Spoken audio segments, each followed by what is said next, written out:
Oke, shalom, selamat malam. Ya, sharing malam ini judulnya Harmagedon. Kita semua udah tahu lah, Harmagedon itu perang akhir zaman terakhir terbesar, terdahsyat. Ya, perang antara pasukan Kristus sama pasukan iblis ya. Pasukan iblis antikris gitu ya. Oke. Nah, di pengumuman WA itu, di tengah-tengah gambar itu adalah gambar posisi geografis asli Harmagedon. Ya, dia itu sebuah kota, sebuah bukit ceritanya. Nah, di Harmagedon itu dari dulunya itu perang terus gitu ceritanya. Ini sejarahnya. Jadi dibangun kota, terus perang, kotanya habis lagi runtuh, bangun lagi, dihabisin lagi runtuh. Kurang lebih bisa sampai ada 20 kota di sana. Ya, runtuh bangun, runtuh bangun, runtuh bangun gitu ya. Nah, jadi emang, tapi kenapa ya kok Harmagedon di sana itu kok pusat perang kayaknya gitu loh ya. Nah, karena itu adalah tempatnya strategis.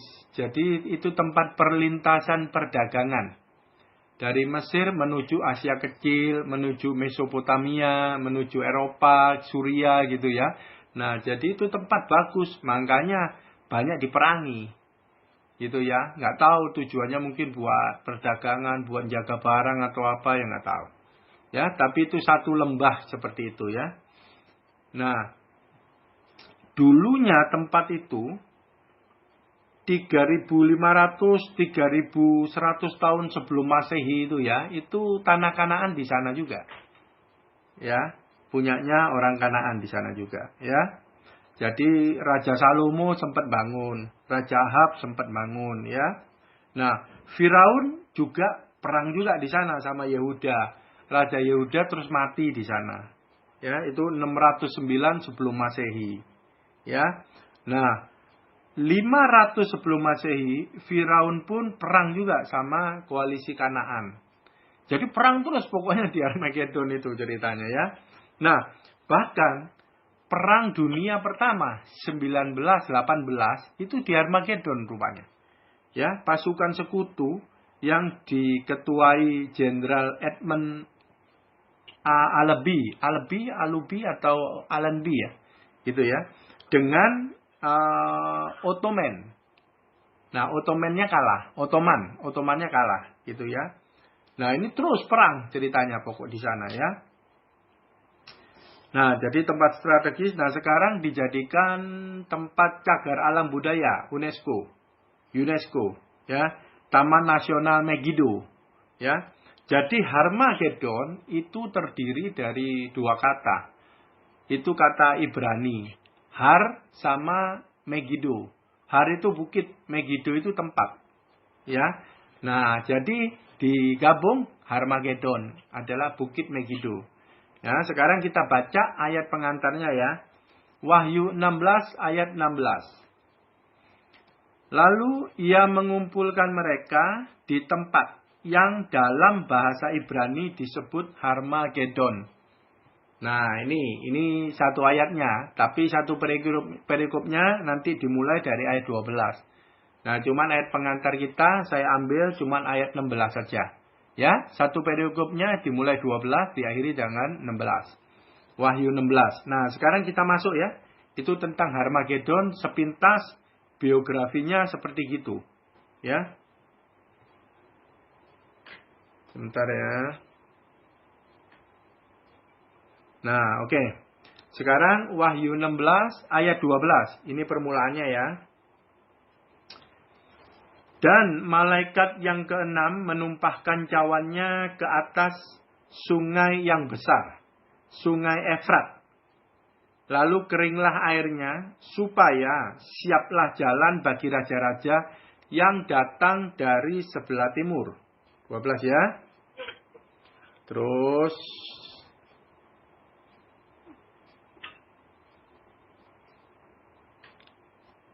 13, dan aku melihat dari mulut naga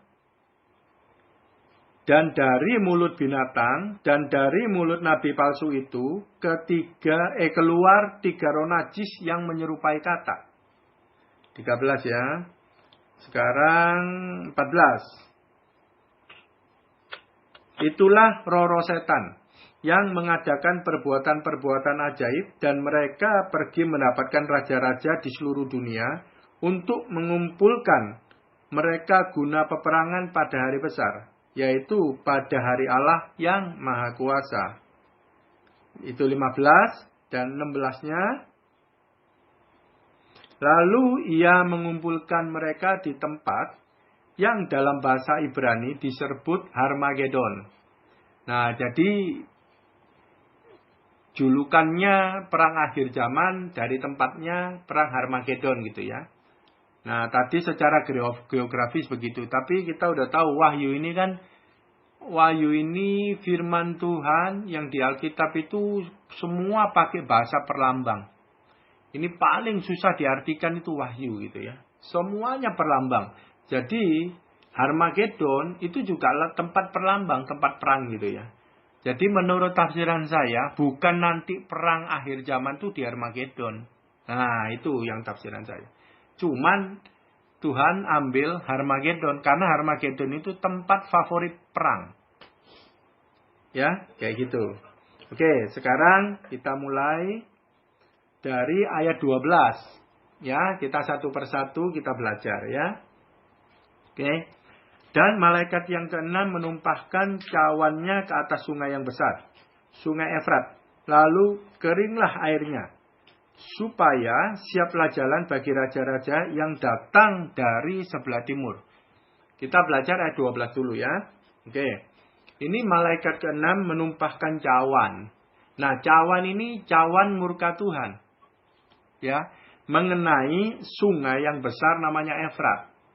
Nah, terus karena kena cawan murka Tuhan, itu ditulai ceritanya ya. Makanya sungainya dikeringkan. Nah, itu adalah perlambang nantinya ada menyiapkan jalan raja-raja dari sebelah timur. Lewat. Ya, lewat sungai Efrat. Lewat kemana? Ya, kita udah tahu ayat 16-nya tadi. Ke Harmagedon, tujuannya perang. Nah, ini raja-raja dari timur. Ya, raja-raja dari timur. Nah, ini disiapkan oleh Tuhan supaya lewat, yaitu Tuhan murkai dulu nih sungai Efratnya. Yang airnya besar, sungainya besar, airnya banyak, dikeringkan sama Tuhan. Ya, oke. Nah, sungai itu di perjanjian lama, ya, di perjanjian lama itu sumber kehidupan. Ya, kalau ada hubungan sama sungai, itu berbicara ada sumber kehidupan. Ya, sumber kehidupan, kalau secara rohani kita, itu firman Tuhan sumber kehidupan. Ya, 10 tulah Mesir, Tuhan marah. Yang pertama, yang kena cawan murka Tuhan, tulahnya itu adalah sungai Nil. Ya, sumber kehidupannya Mesir. Nah, ini berbicara juga pengajaran kalau secara rohani. Firman Tuhan atau pengajarannya dari dunia. Kalau Mesir itu lambang dunia, sungai Nil adalah lambang pengajaran dunia. Ya, ingat seperti itu. Nah, sungai Efrat ini adalah tempat pembantaian. Banyak peperangan juga di sana, pembantaian. Ya, nah tapi yang kita bicara sekarang, sungai dikeringkan kena murka Tuhan. Kok Tuhan murkai sungai? Lakin kita mesti mikir, kita mesti tafsirkan. Kenapa Tuhan murkai sungai? Nah, sungai itu air kehidupan. Kalau di rohani kita air kehidupan firman Tuhan. Tapi ini air kehidupan, air yang dimurkai Tuhan. Berarti kan ada pengajaran itu, kalau nggak boleh diomongin firman nih ya. Itu pengajarannya, pengajaran kalau Harmagedon hubungannya dengan kesesatan, pengajaran iblis.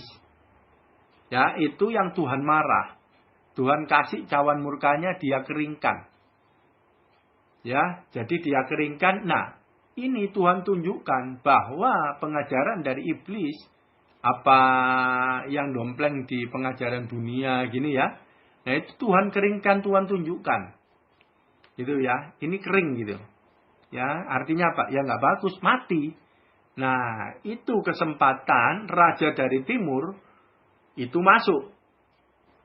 Nah, ini cerita pembukanya nih. Pembukanya. Terus ayat peneguhannya. Kita mesti ayat sampai ayat ya. Yesaya 50 ayat 2. Mengapa ketika aku datang tidak ada orang? Dan ketika aku memanggil tidak ada yang jawab? Mungkinkah tanganku terlalu pendek untuk membebaskan atau tidak? Adakah kekuatan padaku untuk melepaskan? Sesungguhnya dengan hardikku aku mengeringkan laut. Aku membuat sungai-sungai menjadi padang gurun. Ikan-ikannya berbau amis karena tidak ada air dan mati kehausan. Nah ini. Jadi ini adalah jawaban. Ya, jawaban kenapa Tuhan keringkan air. Nah, air itu sumber kehidupan. Begitu dikeringkan, itu baunya amis. Amis adalah perlambang itu iblis, itu perlambang dosa. Baunya amis, ikan-ikan itu kehidupan. Ya, jadi di sana nggak ada kehidupan. Begitu airnya dihabisi sama Tuhan. Nah, begitu. Ya, itu sungai Efrat dihabisin, kurang lebihnya seperti itu. Nah, terus kita lihat. Habis sungainya dikeringkan, itu kan berbicara raja-raja dipersiapkan supaya lewat. Raja dari timur. Nah, raja dari timur itu siapa dan apa? Dalam perlambangan ini gitu ya. Oke. Kita baca raja-raja dulu artinya. Terus baru itu kita ngomong wilayah timur ya. 1 Petrus 2 ayat 9 dikatakan gini. Tetapi kamulah bangsa yang terpilih, imamat yang rajani, bangsa yang kudus, umat kepunyaan Allah sendiri. Nah, jadi ini berbicara Harmagedon ini di perjanjian baru. Kalau ngomong raja-raja dari timur, itu berarti pasukan Kristus. Itu berarti anak-anak Tuhan, hamba-hamba Allah. Ceritanya, ya, hamba-hamba Allah, raja-raja itu, hamba-hamba Allah. Gitu ya. Oke, sekarang dari timurnya. Jadi kita sudah tahu, Tuhan persiapkan jalan untuk hamba-hambanya lewat. Gitu ya, dari timur. Markus 16 ayat 8 dikatakan gini. Lalu mereka keluar dan lari meninggalkan kubur, serta gentar dan dahsyat menimpa mereka. Mereka tidak mengatakan apa-apa kepada siapapun juga karena takut. Dengan singkat mereka sampaikan semua pesan itu kepada Petrus dan teman-temannya. Yang B, sesudah itu Yesus sendiri dengan perantara murid-muridnya memberitakan dari timur ke barat berita yang kudus. Dan tak terbinasakan tentang keselamatan yang kekal. Selalu kalau ada berita, ada penginjilan, ada gini gitu, selalu dari timur. Jalannya begitu. Nah, jadi ini ceritanya raja-raja dari timur itu membawa pesan Injil. Ceritanya, ya, untuk di dalam peperangan. Gitu ya. Oke. Bentar ya.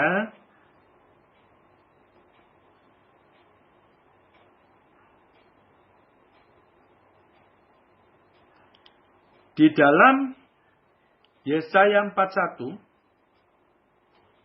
ayat 1 sampai 4 saya bacakan. Ini sesi kemarin, ini ayat sudah dibacakan. Dengarkanlah aku dengan berdiam diri, hai pulau-pulau. Hendaklah bangsa-bangsa mendapat kekuatan baru. Biarlah mereka datang mendekat, kemudian berbicara. Baiklah kita tampil bersama-sama untuk berperkara. Siapakah yang menggerakkan dia dari timur? Nah, ayat 2-nya ini. Ini, ya toh? Yesaya sudah ngomong, Tuhan sudah ngomong sama Yesaya jauh sebelumnya. Perjanjian baru bahkan Harmagedon. Siapakah yang menggerakkan dia dari timur? Menggerakkan dia yang mendapatkan kemenangan di setiap langkahnya. Yang menaklukkan bangsa-bangsa ke depannya. Dan menurunkan raja-raja. Ini kan perang ceritanya. Ya, siapa yang menggerakkan dari timur? Bahasa King James-nya, ya, menggerakkan dia dari timur itu membangkitkan orang-orang benar. Itu bahasa Alkitab King James-nya. Membangkitkan orang-orang benar. dari timur. Itu ceritanya. Ya. Menggerakkan, berarti menggerakkan itu ceritanya memanggil kakinya. Itu di King James gitu. Berarti kakinya dituntun Tuhan. Ya, untuk berperang. Itu ceritanya, ya. Nah, untuk menaklukkan bangsa-bangsa ke depannya dan menurunkan raja-raja. Gitu ya. Pedangnya membuat mereka seperti debu dan panahnya membuat mereka seperti jerami yang tertiup. Menang ini ceritanya, ya. Ia mengejar mereka dan dengan selamat ia melalui jalur yang belum pernah diinjak kakinya. Siapakah yang melakukan dan menggerakkan semuanya ini? Loh, siapa yang menggerakkan raja-raja dari timur? Dia yang dari dahulu memanggil bangkit keturunan-keturunan. Aku, Tuhan yang terdahulu. Dan bagi mereka yang terkemudian, aku tetap dia juga. Nah, jadi di Yesaya ini dijelaskan. Ini peneguhan mengenai perjanjian baru. Teman-teman ingat ya, perjanjian baru itu adalah hasil pencerahan dari perjanjian lama. Jadi perjanjian lama itu dasar dari perjanjian baru. Kalau bahasa saya ngomong, perjanjian baru itu remanya dari perjanjian lama. Rasul-rasul dapat dari perjanjian lama, fondasinya, dapat rema, itu adalah perjanjian baru yang sudah dijelaskan. Ya, jadi semua Rasul Petrus, Paulus, Tuhan Yesus itu prinsipnya mengambil dari perjanjian lama. Ya, dari Taurat itu. Nah, dari sini aja udah kelihatan di Yesaya yang menggerakkan dari timur. Nah, tadi di Wahyu udah diomong dari timur raja-raja untuk berperang. Nah, di Yesaya udah ngomong menang gitu ya. Oke. Ini pendahuluan ini baru ayat 12 saja ya. Oke. Nah, sekarang berbicara ada apa dengan sungai Efrat. Kita lihat. Yesaya 46 ayat 1 sampai 13. Saya cepetin ya. Firman Tuhan yang datang kepada Nabi Yeremia tentang bangsa-bangsa mengenai Mesir terhadap tentara Firaun Neko, raja Mesir yang berkemah di sungai Efrat. Nah, perang dekat Karkemis. Dan yang dipukul kalah oleh Nebukadnezar, Raja Babel dalam tahun yang keempat pemerintahan Yoyakim bin Yosia, Raja Yehuda. Ya. Terus Yesaya 27 ayat 6, siapa Nebukadnezar yang diperintahkan Tuhan perang? Dan sekarang aku menyerahkan segala negeri itu ke dalam tangan hambaku, yakni Nebukadnezar, Raja Babel. Juga binatang di padang telah kuserahkan supaya tunduk kepadanya. Jadi Nebukadnezar, Raja Babel itu adalah di Alkitab ditulis hamba Tuhan. Yang digerakkan Tuhan, menundukkan perang. Itu ya. Oke.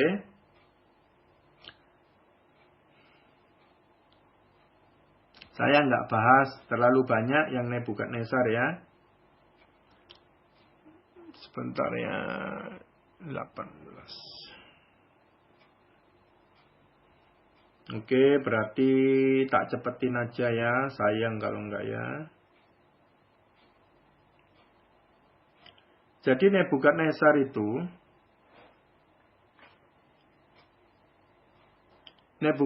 itu pada waktu ada Sadrak, Mesak, Abednego kalau teman-teman ingat ya. Nah, Sadrak, Mesak, Abednego itu karena sesuatu dia harus masuk dapur perapian. Gitu ya. Nah, terus berkatalah Nebukadnezar, terpujilah Allah Sadrak, Mesak, dan Abednego, ia telah mengutus malaikatnya melepaskan hamba-hambanya dan telah menaruh percaya kepadanya dan melanggar titah raja dan yang menyerahkan tubuh mereka karena mereka tidak mau memuja dan menyembah Allah manapun kecuali Allah mereka. Sebab itu, nah ini dikatakan Nebukadnezar itu hamba Allah. 29. Sebab itu aku mengeluarkan perintah bahwa setiap orang dari bangsa, suku, bangsa, dan bahasa maupun ia yang mengucapkan penghinaan terhadap Allahnya Sadrak, Mesak, Abednego akan dipenggal. Penggal dan rumahnya akan dirobohkan menjadi timbunan puing. Ya, Nebukadnezar itu hambanya Allah, tapi dia sepertinya waktu itu belum nyembah Tuhan. Ya, belum nyembah Tuhannya Abraham, apa itu? Yang biasa dia Yakub, Abraham apa gitu ya, belum. Nah, dari sini udah kelihatan. Tapi Nebukadnezar julukannya udah diomong hamba Allah.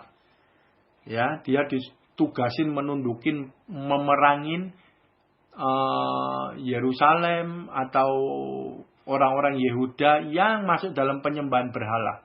Dihancurkan. Nah, itu yang disuruh Nebukadnezar. Ya. Oke, kita sementara lewatin. Nah, kita masuk ke ayat 13. Ya, 12 dan 13.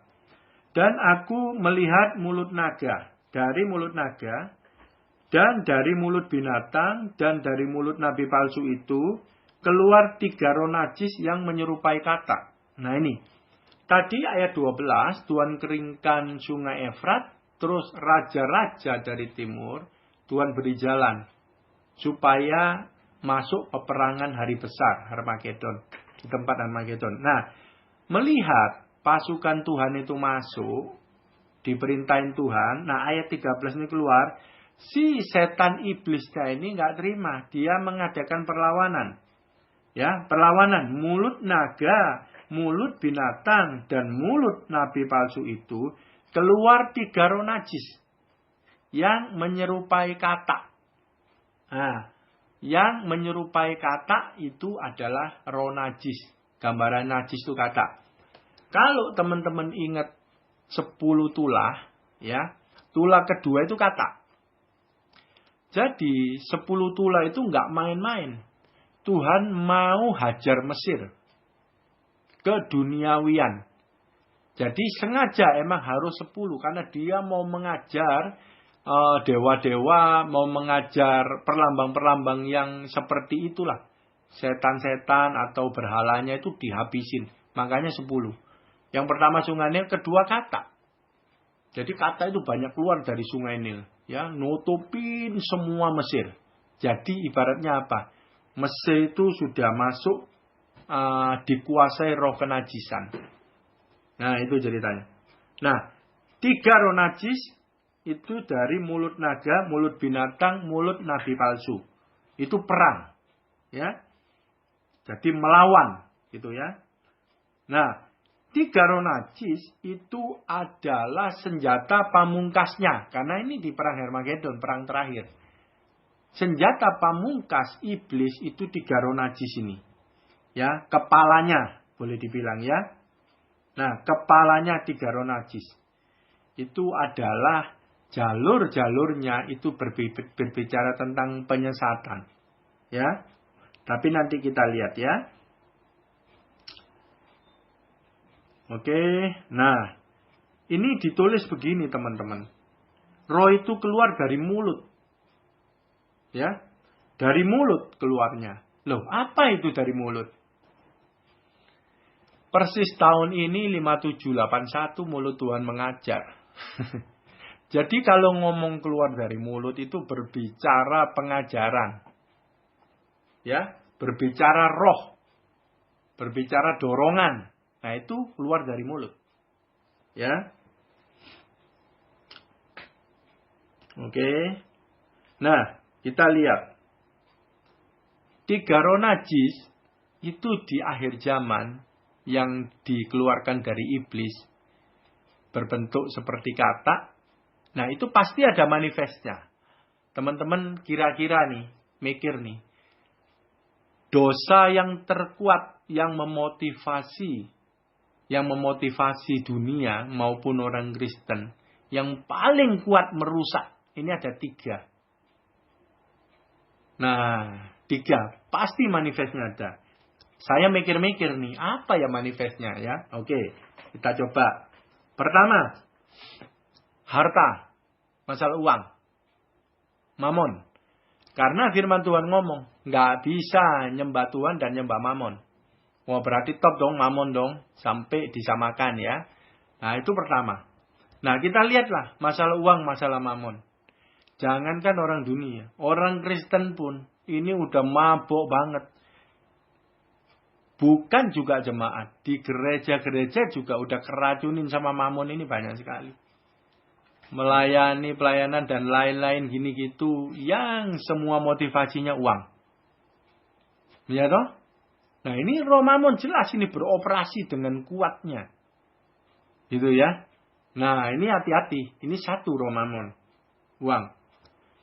Begitu kita tidak lengket, tidak intim sama Tuhan, hati-hati dengan roh mamon. Ya. Dan nggak tahu kalau orang itu sudah dihinggapi roh mamon, semua yang dilakukan itu hanya karena uang, itu orang nggak sadar. Ya. Dan itu juga bisa hamba-hamba Tuhan loh. Ya. Mengenai uang itu riskan banget. Udahlah banyak kita cerita juga nggak enak ya. Tapi yang jelas teman-teman pasti ngerti sendiri kalau ngomong soal uang ya. Bahkan Tuhan Yesus sendiri di firman Tuhan itu dikatakan gini. 2 Timotius 3, 1-5. Ketahuilah bahwa pada hari-hari terakhir akan datang masa yang sukar. Manusia akan mencintai dirinya sendiri dan menjadi hamba uang. No. Jadi cuma 2. Ini yang paling kuat masalah mamon. Di akhir zaman. Masa yang sukar. Manusia mencintai dirinya sendiri. Itu berarti tidak ada kasih lagi. Egoisnya tinggi super. Dan menjadi hamba uang. Jadi hamba uang adalah apapun dilakukan demi uang. Ya, membunuh, menjual diri, macam-macam lah. Pokoknya semua uang. Dan juga bukan di dunia aja. Di kalangan rohaniawan, di kalangan hamba-hamba Tuhan juga seperti ini. Roh mamon, ya. Nah, orang yang ego dan roh mamon yang jadi hamba Tuhan, di ayat 5 dikatakan gini nih. Secara lahiriah mereka menjalankan ibadah mereka. Berarti yang dimaksudkan Tuhan kena roh mamon itu orang Kristen. Kenapa? Secara lahiriah mereka menjalankan ibadah mereka. Dia ke gereja loh. Dia bisa komsel. Ya. Secara lahiriah. Tetapi pada hakikatnya mereka memungkiri kekuatannya. Jauhilah mereka itu. Ya. Nah, memungkiri kekuatannya berarti dia tidak percaya firman. Tapi orangnya ke gereja, tapi gak percaya firman. Dia hidup di 2 dunia. Rohani mau, jasmani mau. Kalau hidup di 2 dunia, ingat gak? Lambangnya kata. Kata itu bisa hidup di air, kata itu bisa hidup di darat. Ya, di 2 dunia. Wilayah abu-abu. Rohani mau, jasmani mau. Bukan jasmani. Rohani mau, duniawi mau. Nah itu kata. Lambangnya. Pantesan lambangnya kata ya. Najis. Ya, jadi dia tidak percaya firman. Tapi orang Kristen. Dan ini orang semuanya dihitung pakai duit. Karena dia hamba uang. Dan egoisnya tinggi. Di sini ditulis itu. Nah ini hati-hati ini. Ini roh yang bekerja paling kuat nomor 1. Ya. Nomor 1 yang menghancurkan barisan tentara Tuhan. Tentara Kristus. Laskar Kristus. Hamba-hamba Tuhan. Tidak peduli tingkatan jabatan. Hati-hati. Oke, nomor 1. Nomor 2. Habis harta. Kita pasti sudah dengar mengenai tahta. Tahta itu berbicara kekuasaan. Ya. Nah, perebutan kekuasaan bukan terjadi di dunia saja loh. Di pemerintahan, perusahaan bukan. Di gereja pun perebutan tahta. Ya, perebutan banget masalah tahta ini. Wah, kacau lah, pukul-pukulan lah untuk dapat jabatan, gini gitu, tendang-tendangan, sikut-sikutan. Ini sama berlakunya. Sama yang di dunia sama. Ya ini kena roh peperangan terakhir ini. Ya, roh mengenai tahta kekuasaan. Nah, Galatia 5 ayat 24 dikatakan gini. Barang siapa memiliki Kristus Yesus, menjadi milik Kristus Yesus, ia telah menyalibkan daging dengan segala hawa nafsu dan keinginannya. 25. Jikalau kita hidup oleh roh, baiklah hidup kita juga dipimpin oleh Roh. Nah, kita itu milik Kristus. Jangan ngomong di organisasi, gereja dan lain-lain. Kita ini pribadi sudah milik Kristus. Berarti penguasanya siapa? Kristus. Nah, tapi kan kita banyak nggak mau. Kita mengkudeta pemilik diri kita. Yaitu diri kita sendiri. Kehendak kita sendiri. Jadi kita tidak melakukan kehendak Tuhan. Nah, itu aja masalah pribadi. Ya, kita mengkudeta Tuhan sebagai pemilik pribadi kita. Jadi kita tidak mengindahkan kehendak Tuhan. Kita tidak cari kehendak Tuhan. Yang digedeinya tadi egois, kehendak pribadi. Nah, ini berbicara lingkup paling kecil, diri sendiri aja rebutan sama Tuhan, penguasa diri ini. Gitu ya. Nah, ini jadi hati-hati. Ini roh di akhir zaman yang kuat kerja. Ya, ini yang kedua. Sekarang yang ketiga. Kalau ketiga, teman-teman pasti udah tahu harta, tahta, wanita. Tapi jangan ngomong wanita, kan enggak enak. Cowoknya gimana? Bukan. Jadi bukan wanita. Menurut saya ini berbicara seks. Nah, seks itu bukan seksnya secara biologis. Yang dimaksudnya seks itu ada perzinahan, perselingkuhan. Kalau berbicara perselingkuhan itu ada jasmani dan ada rohani. Dan pornografi. Ini yang bekerja paling kuat. Jadi yang dimaksudkan seks itu bukan melulu mengenai secara biologis ya. Tetapi ini lebih mengarah kepada kerohanian. Ya, jadi perzinahan di keluarga, di macam-macam lah.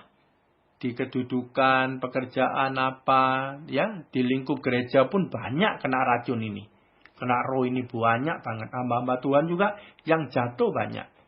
Kemarin terakhir yang kepala sinode itu di Surabaya kan kena ini juga jatuhnya. Ya. Kepala sinode loh itu yang jatuh.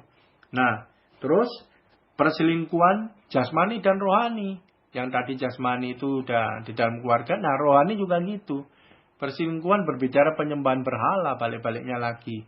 Tuhan nomor 2, nah itu perselingkuhan. Nomor 1-nya siapa? Tuhan udah digeser, gitu ya. Nah, ketiga pornografi. Pornografi kan kerjanya di akhir zaman ini itu gila-gilaannya. Apalagi zaman internet, handphone. Siapa yang nggak bisa buka gitu kan. Sampai daerah terpencil kampung pun dia buka itu. Sehingga banyak kejadian perkosaan dan lain-lain itu karena pornografi. Gitu ya. Nah, skandal-skandal seks gitu ya. Nggak ada yang mempan itu. Nah, ini 3 roh najis yang menyerupai kata. Ya, kalau orang itu Kristen tidak radikal, dia mau hidup di 2 alam. Nah, ini contoh ciri-cirinya yang hati-hati. Rohani mau, jasmani, duniawi mau. Ini bahaya. Ya, bisa kena roh kata ini. Ya. Oke. Dari mulut itu berbicara pengajaran. Ya. Kalau pengajaran begini. Yesaya 9 ayat 14 dikatakan gini. Tua-tua dan orang yang terpandang itulah kepala. Dan nabi-nabi yang mengajarkan dusta itu adalah ekor. Nabi-nabi yang mengajarkan dusta. Mengajarkan berarti keluar dari mulut. Pengajaran dusta itu adalah ekor. Nah, ekor di Wahyu 12 ayat 4 dikatakan gini. Dan ekornya menyeret sepertiga dari bintang-bintang di langit dan melemparkannya ke atas bumi. Ini waktu Lucifer jatuh, waktu iblis jatuh. Ekornya menyeret sepertiga bintang-bintang di langit. Ini malaikat-malaikat keseret sepertiga. Ekornya kan kita, ini bahasa perlambang, bukan beneran ekornya malaikat iblis itu dia nyikat semua malaikat sepertiga, kan enggak. Dari ayat Yesayanya ini, Wahyu mengambil dari Yesaya yang diomong, ekor naga itu. Nah, ekor adalah nabi dengan pengajaran dusta. Nah, jadi malaikat itu sebelum jatuh, dia cari pengikut. di surga itu. Malaikat-malaikat itu diberikan pengajaran dusta itu.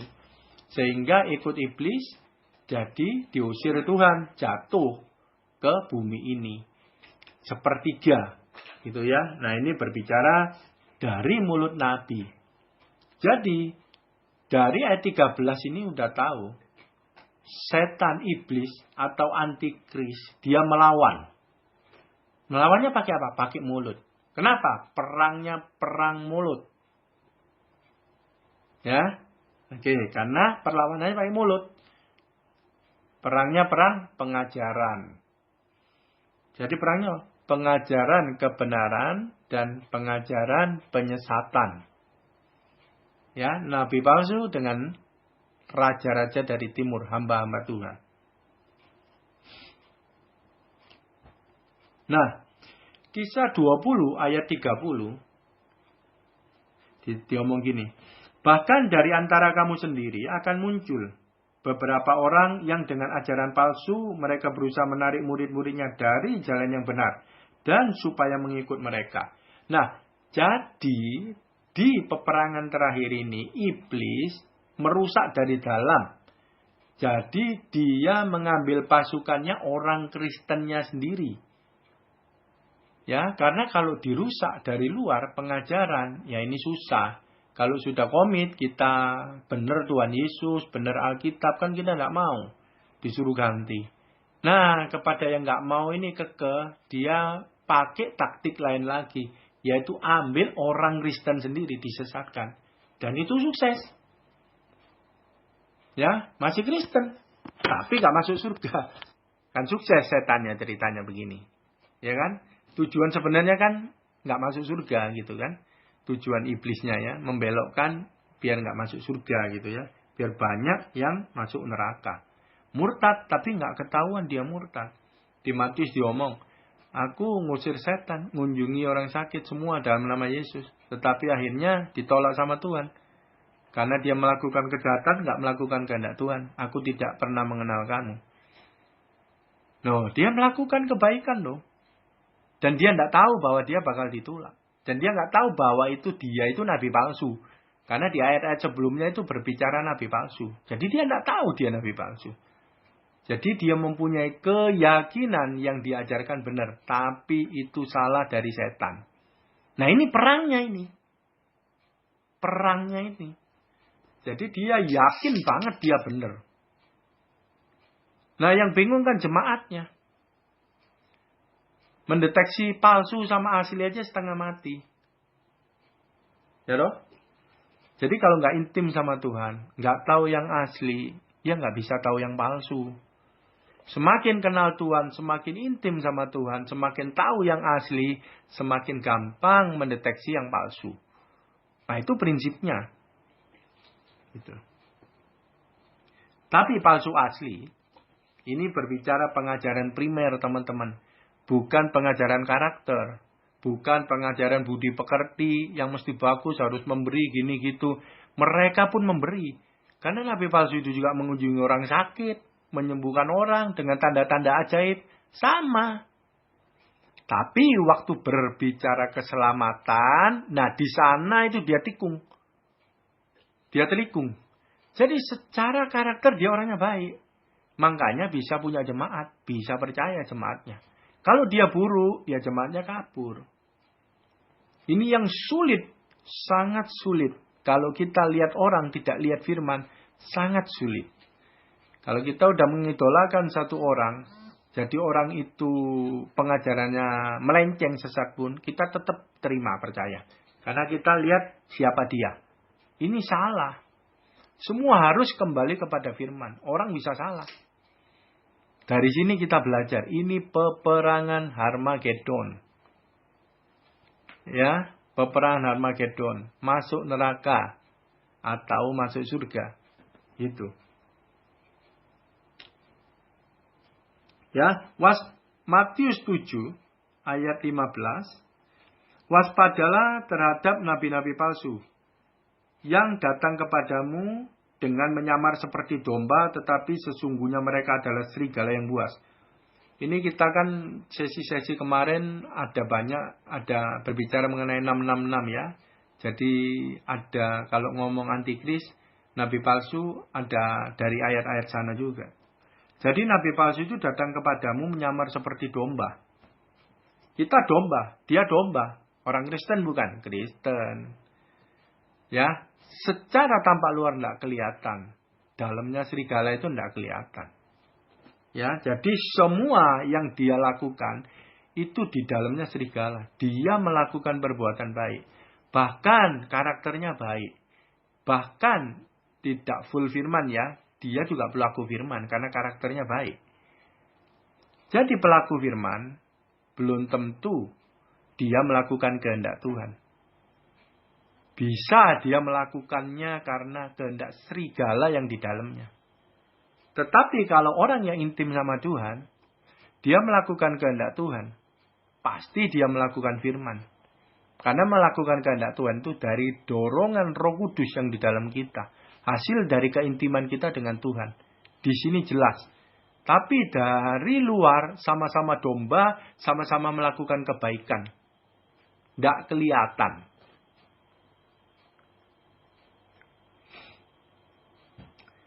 Tak bacain.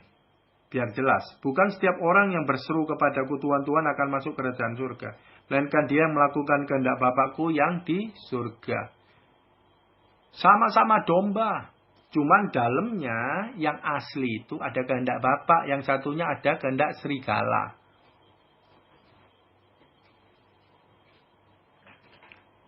Dan ditulis di ayat 23. Pada waktu itu aku akan berterus terang kepada mereka dan berkata, aku tidak pernah mengenal kamu. Tidak pernah mengenal kamu. Berarti belum pernah ada keintiman dengan Tuhan. Yang dilakukan semuanya liturgi agamawi. Tahu firman? Yes. Jadi belum lahir baru dari awalnya. Karena belum pernah kenal Tuhan. Tapi tahu firman. Dia pakai pikiran dia menafsirkan. Di Amsal sesi lalu udah ngomong setiap manusia menurut pandangannya adalah lurus. Tapi nggak tahu bahwa lurusnya dia menuju kebinasaan. Itu sesat.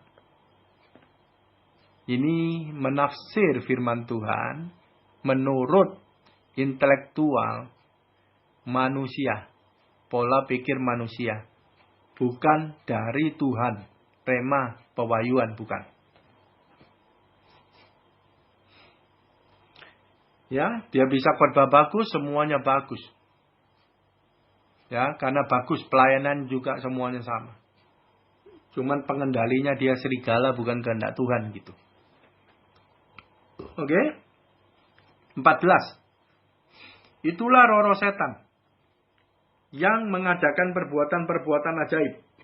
Dan mereka pergi mendapatkan raja-raja di seluruh dunia. Untuk mengumpulkan mereka guna peperangan pada hari besar. Yaitu hari Allah yang Maha Kuasa. No. Yang tadi dikatakan itu adalah roh-roh setan. Mengadakan perbuatan-perbuatan ajaib. Nah. Pengendali nabi-nabi palsu tadi itu adalah roh-roh setan. Ya.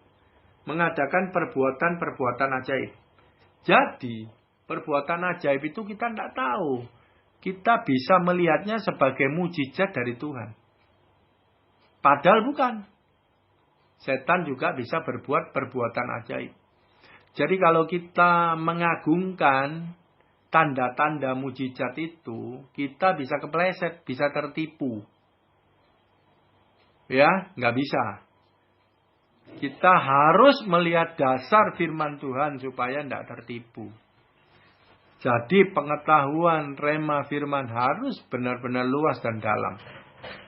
Yang asli. Ya, kalau orang pengagung mengenai mujizat tanda-tanda, dia akan bisa tertipu. Karena setan sama bisa gitu. Ya. Nah, mereka pergi mendapatkan raja-raja di seluruh dunia. Tadi berbicara raja-raja itu imamat raja ini orang Kristen. Jadi roh penyesat ini yang dengan tanda tanya ajaib, dia itu keliling ke dunia. cari raja-raja lain. Berarti apa? Cari orang Kristen-Kristen lain yang berpengaruh. Dia kumpulkan jadi satu. Untuk satu peperangan. Dikasih kuasa, yaitu mujizat ajaib tadi. Ya, untuk berperang. Jadi sekarang itu dia lagi bergerak mengumpulkan laskar setan. Ya, sekarang ini lagi mengumpulkan laskar setan, iblis. Ya. Dan ada tanda-tanda ajaib sebagai backingnya. Kenapa ada tanda-tanda ajaib? Biar orang percaya. Karena dia niru Tuhan juga. Tuhan juga melakukan gitu kepada penginjil. Markus 16 ayat 20. Mereka pun pergilah memberitakan Injil ke segala penjuru. Dan Tuhan turut bekerja dan menemukan firman itu dengan tanda-tanda yang menyertai. Lah kan bingung. Sama-sama bisa berbuat ada mujizat. Di dalam penginjilan mujizat. Terus di dalam nabi palsu ada mujizat.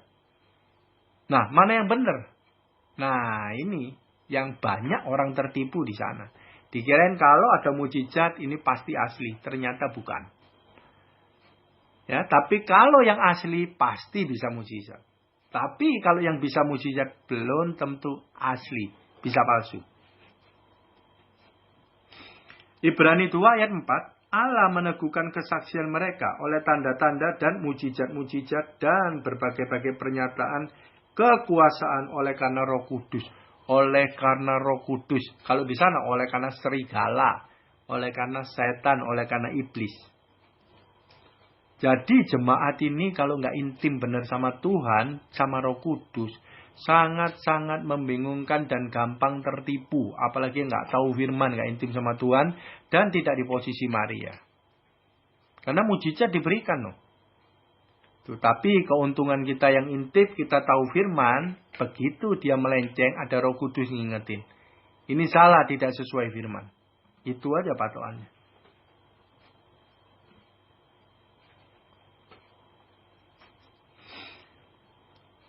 Nah, perang, Tuhan sudah ngomong. Peperangan kita bukan jasmani, tapi rohani. Nah, kalau Harmagedon itu perang dahsyat juga bukan perang jasmani, itu perang rohani. Ya kan? Kita diberi perlengkapan senjata Allah. Itu senjata rohani semua. Dan musuh kita cuma satu. Panah api si jahat di dalam perlengkapan itu. Dan ada yang lainnya. Itu jadi banyak yang selama ini saya pikir Harmagedon itu perang fisik. Selama ini saya pikir begitu. Perang fisik. Tapi ternyata dibaca tidak. Di ayat 16 Harmagedon. Tetapi dimulai dari ayat 12 sampai 15. Tidak ada ngomong perang fisik. Berarti Harmagedon bukan perang fisik. Perang pengajaran. Mulut Tuhan mengajar. Di sono mulut iblis juga ngajar. Kesesatan. Matius 24 sampai 25, sebab Mesias palsu dan nabi-nabi palsu akan muncul dan mereka akan mengadakan tanda-tanda yang dahsyat dan mujizat-mujizat. Sehingga sekiranya mungkin mereka menyesatkan orang-orang pilihan juga. Menyesatkan orang-orang pilihan. Targetnya siapa? Orang Kristen. Orang pilihan apa? Yang sudah berbuah. Target itu yang disesatkan. Sesatkan pakai apa? Ya pengajaran. Kan tidak ada orang yang maksa datang. Kamu sesat ya percaya gini, kan tidak ada. Begitu nggak benar aja udah nggak bisa. Nah makanya disesatkan. Dan penyesatannya tipis sekali. Karena ini orang-orang pilihan yang mau disesatkan. Hamba-hamba Tuhan mungkin. Orang yang benar-benar sama Tuhan. Dibelokkan. Nah jadi ingat. Peperangannya di Efesus. Dari perlengkapan senjata Allah kita udah tahu. Panah api si jahat. Itu cuma satu musuhnya. Panah api si jahat. Ya. Itu adalah berbicara perang roh. Perkataan. Pengajaran. Penyesatan. Cuman itu. Ya. Nah. Ayat 16. Lalu ia mengumpulkan mereka di tempat. Dalam bahasa Ibrani disebut Harmagedon. Oke. Harmagedon, tempat lembah, tempat peperangan. Oke, Kita lupakan itu sebagai tempat geografisnya. Karena bukan tempat geografis nantinya ya. Nah, tapi yang kita perlu tanya, ia mengumpulkan mereka di tempat. Ia mengumpulkan mereka di tempat. Berarti si palsu ketemu si palsu itu ngumpul semua. Nah, tempatnya di mana? Ya toh? Tempatnya di mana? Palsu ketemu palsu, ngumpul semua. Dan itu setan yang ngumpulin. Jadi tempat perekrutan nabi-nabi palsu untuk peperangan terakhir terhadap hamba-hamba Tuhan yang benar. Anak-anak Tuhan yang benar. Perang pengajaran. Oke? Sekarang saya ngomong. Ini yang penting banget, tempatnya di mana. Oke. Zaman sekarang perang pengajaran, perang begitu yang frontal, yang barbar, langsung bantai-bantaian ada di mana? Ada di medsos. Ada di internet, ada di YouTube, macam-macam.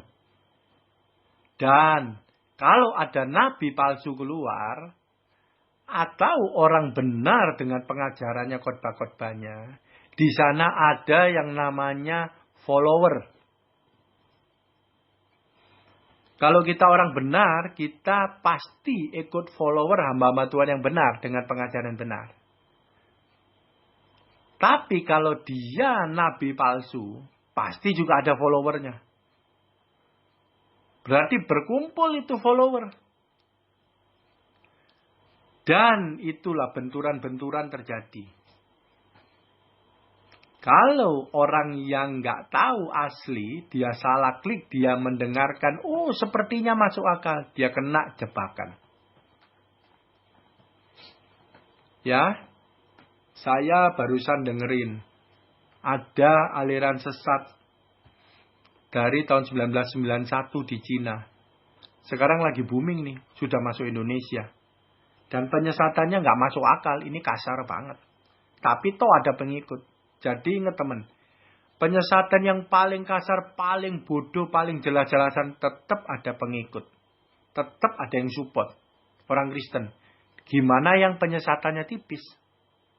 Lebih banyak lagi. Nah, 1991 itu diambil dari Matius. Penyesatan dia semuanya dasarnya firman. Cuman dipelintir. Jadi dia mengambil firman seperti kilat dari timur. Ya, datang ke bumi atau apa kalau nggak salah. Nah itu nanti datangnya Tuhan Yesus. Jadi dia ngomong sekarang sudah datang Tuhan Yesus dalam bentuk wanita di Cina. Penyesatannya itu bilang begitu. Itu loh. Ya, nah. Dia gerejanya gereja Tuhan yang Maha Kuasa namanya. Di YouTube banyak. Lagu-lagunya banyak. Pengajarannya banyak. Serialnya banyak. Dan ini tadi saya dengerin. Karena sudah rame di internet. Sekali lagi di internet dia cari. Dan pengikutnya banyak juga. Dan yang setuju yang ikut banyak juga. Dan di banyak negara. Bukan cuma Indonesia. Cuma Indonesia lagi booming. Di sana tahun 91. Dan ketuanya ini, dia punya kekasih. Atau suami kalau salah. Pindah ke New York. Karena kalau di Cina, bikin heboh itu dibantai habis sama pemerintah. Ya, dia pindah ke New York. Dia mengendalikannya dari New York. Dan di lagunya yang aneh-aneh banget. Setengah firman, setengah aneh-aneh. Ada lagu yang tadi dikupas di YouTube. Judulnya gini. Alkitab itu menghalangi pekerjaan Tuhan yang baru. Itu judul lagunya. Alkitab penghalang pekerjaan Tuhan yang baru. Gitu. Jadi dia mati-matian itu menyingkirkan Alkitab. Tapi dia ambil dari Alkitab. Jadi dia ngomong, yang percaya Tuhan Yesus nggak bisa masuk surga kalau nggak melalui dia. Dia adalah reinkarnasi kedua. Cewek, inkarnasi kedua. Gitu ya. Jadi sekarang yang Alkitab, Tuhan tidak bisa berdiri sendiri. Harus pakai dia. Dan Alkitab sudah tidak bisa lagi. Bahkan Alkitab dikatakan penghalang pekerjaan Tuhan yang baru. Jadi supaya jangan percaya Alkitab. Tapi yang dia kupas Alkitab semua. Lucu. Ini penipuan paling kasar, bodoh. Ya, udah jelas. Suruh percaya dia, jangan percaya Tuhan Yesus lagi. Sudah lewat Tuhan Yesusnya. Tapi pengikutnya banyak. Pasti orang Kristen, nggak mungkin Muslim, nggak mungkin Buddha, nggak mungkin Hindu, ya kan? Karena diambil dari firman-firman Tuhan. Aneh kan? Penyesatan. Ya, yang nggak dengar. Tapi yang sudah biasa medsos, gue itu barbar banget, bantai-bantaian. Nah, itu perang Harmagedon.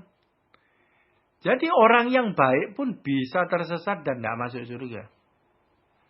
Bukan orang jahat. Orang baik pun bisa tersesat dan nggak masuk surga. Nah, tapi kalau yang ini ada jahatnya. Karena saya baca itu di Cina itu dia suka menculik-culik, suka memaksa-maksa, terutama ibu-ibu. Bahkan kalau dia nggak mau ikut alirannya dia digebukin ibu-ibu. Bahkan bisa dibunuh ibu-ibunya. Jadi sampai ada pembunuhan 30 ibu-ibu, 37-an ibu-ibu dibunuh karena menolak ikut. Dan ada beberapa juga ditangkap pemerintah, dibunuh juga. Pengerjanya gereja sesat ini. Gitu ya. Nah, ini yang lagi booming sekarang. Sesatnya aneh sendiri, tapi toh ada yang percaya dan banyak. Ya, lucu banget lah. Oke, sekarang yang terakhir. Jadi di perang Harmagedon ini ada ayat 15, itu nasihat Tuhan, ini kuncinya. Lihatlah ayat 15 nih ya. Aku datang seperti pencuri. Berbahagialah dia yang berjaga-jaga dan yang memperhatikan pakaiannya. Supaya ia jangan berjalan dengan telanjang dan jangan kelihatan kemaluannya. Ya ini. Ini ayat 15, ayat 16-nya diomong, dikumpulin, terus peperangan Harmagedon. Nah, ayat 15 Tuhan nasihatkan. Artinya apa? Aku datang sebagai pencuri. Ini berbicara waktu kita tidak tahu. Cuman, kedatangan Tuhan yang kayak gimana yang dimaksudkan ayat ini? Ini feeling saya rapture.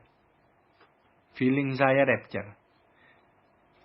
ya. Karena di tengah diomongin Harmagedon itu peperangan terakhir terdahsyat. Terakhir berarti, tidak ada lagi. Nah, ini yang saya tafsir Tuhan datang seperti pencuri. Di sini ini nyangkutnya, ini tafsirannya sekali lagi ya. Nyangkutnya ini pengangkatan. Ya. Nah, pengangkatan tidak ada yang tahu, tetapi di tengah Harmagedon. Sekarang udah jelas ya Harmagedonnya ya. Medsosnya itu gila-gilaan. Kalau teman ngikuti ya banyak ya. Ada Joseph Paul Zhang. Ya toh. Wah banyak lah. Macam-macam. Terus. Dan berjaga-jaga. Dan yang memperhatikan pakaiannya. Nah ini. Dan yang memperhatikan pakaiannya. Oke kita lihat. Datang sebagai pencuri udah diomongin. Berjaga-jaga. 1 Petrus 5 ayat 8. Sadarlah dan berjaga-jaga lawan musuh iblis berkeliling sama seperti singa mengaum. Singa mengaum, mulut lagi. Ya, mengaum, mengintimidasi. Juga pengajaran-pengajaran semua dari mulut. Berjaga-jaga. Apa yang kamu dengar? Ya, itu berjaga-jaga. Ya. Jaga-jaganya pakai apa? Pakai perisai. Karena untuk nangkis panah api si jahat itu perisai. Senjata di antara semua itu penting dan satu yang terpenting menurut saya perisai iman. Itu awal, jangan di-entertain kalau ada panah api si jahat lalu cepet-cepetlah tolak pakai perisai iman. Lili suka ngomong tolak dalam nama Tuhan Yesus. Nah itu, perisai iman, tolak dulu. Nah, pakaian. Yang memperhatikan pakaiannya, apa itu pakaian secara firman Tuhan? Di Wahyu 3, 4-5 dikatakan gini. Tetapi di Sardis ada beberapa orang yang tidak mencemarkan pakaiannya. Mereka akan berjalan dengan aku dalam pakaian putih. Nah, berjalan dengan aku dalam pakaian putih. Ya, berjalan dengan aku. Berarti pakaian adalah berjalan dengan Tuhan. Pakaian adalah berbicara perbuatan orang-orang benar. Yang sesuai dengan kehendak Tuhan. Karena berjalan beriringan dengan Tuhan. Jadi Tuhan mau kanan, kita kanan. Tuhan mau kiri, kita kiri. Pakaian putih adalah perbuatan. Ya, perbuatan orang benar itu pakaian putih. Kalau pakaian itu perbuatan. Ya, yang tidak mencemarkan pakaiannya. Kalau di luar pakaian putih itu pakaian dosa, pakaian cemar. Ya.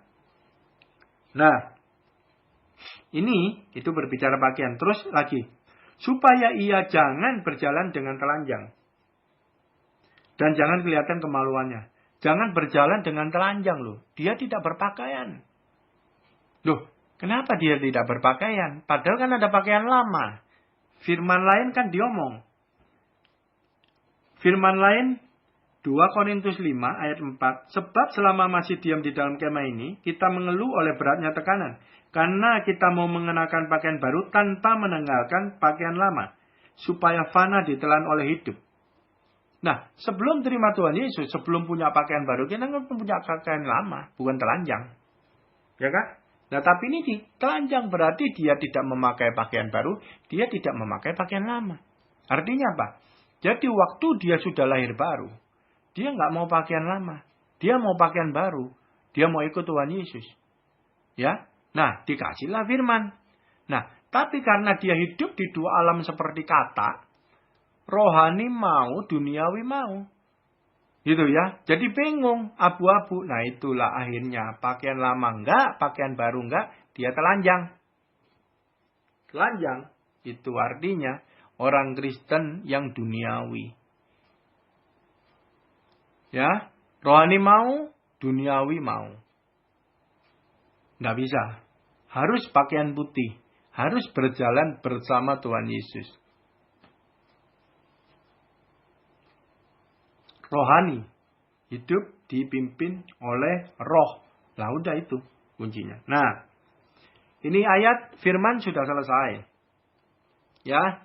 Nah jadi. Yang selama ini saya pribadi mikir Harmagedon itu adalah perang fisik. Tapi dibaca tidak ada fisiknya sama sekali. Malah yang ketemu nabi palsu. Di pembahasan yang kemarin 666 udah tahu semua antikris. Nah, peperangan terakhir terbesar yaitu secara halus pakai perang pengajaran. Pengajaran di bahasa kerennya doktrin. Perang doktrin. Doktrin itu pengajaran. Dan yang disenggol-senggol adalah pengajaran di wilayah primer, wilayah keselamatan. Kalau wilayah sekunder harus hidup benar, dia pun mengajarkan. Karena kemungkinan juga dia karakternya baik, nabi palsu ini. Dan itu karakter baik tidak mempengaruhi keselamatan. Yang mempengaruhi keselamatan adalah pengajaran doktrin primer. Mengenai keselamatan. Tuhan Yesus adalah Tuhan dan Juru Selamat. Kalau itu dibelok-belokin, itu berbahaya. Yaitu yang dimaksud. Orang baik juga belum tentu masuk surga.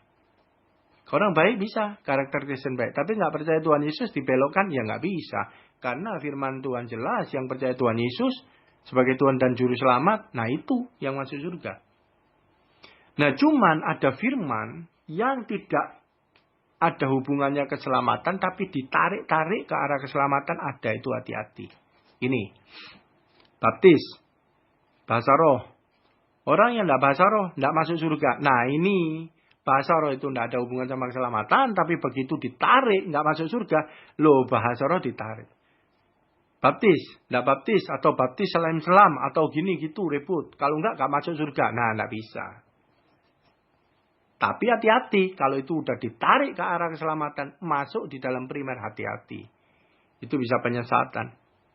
Ya, ada aliran Yahweisme, nama Tuhan Yesus dia nggak mau. Nama Allah nggak mau, harus pakai Yahweh. Yang nggak nyebut Yahweh, masuk neraka. Nah ini bahaya. Terus ada gereja besar, mainstream juga. Keselamatan di dalam Kristen. Keselamatan cuma satu di dalam Kristus. Cuma satu. Tapi dia ngomong, ada keselamatan di luar Kristen. Nah, bingung kan? Dia ngomong keselamatan cuma satu, di dalam Kristus. Tapi terus dia ngomong, ditambahin, ada keselamatan di luar Kristen. Nah, bingung dah. Ditarik ke wilayah primer. Ini bahaya sekali. Bahaya super. Hidup mereka benar semua secara karakter apa. Cuman iman keselamatannya ini yang gak nyampe. Dan itu secara hukum firman Tuhan gak masuk surga. Bahaya super sekali. Oke teman-teman. Sharing Harmagedon selesai. Nah kita buka mic-nya sama-sama.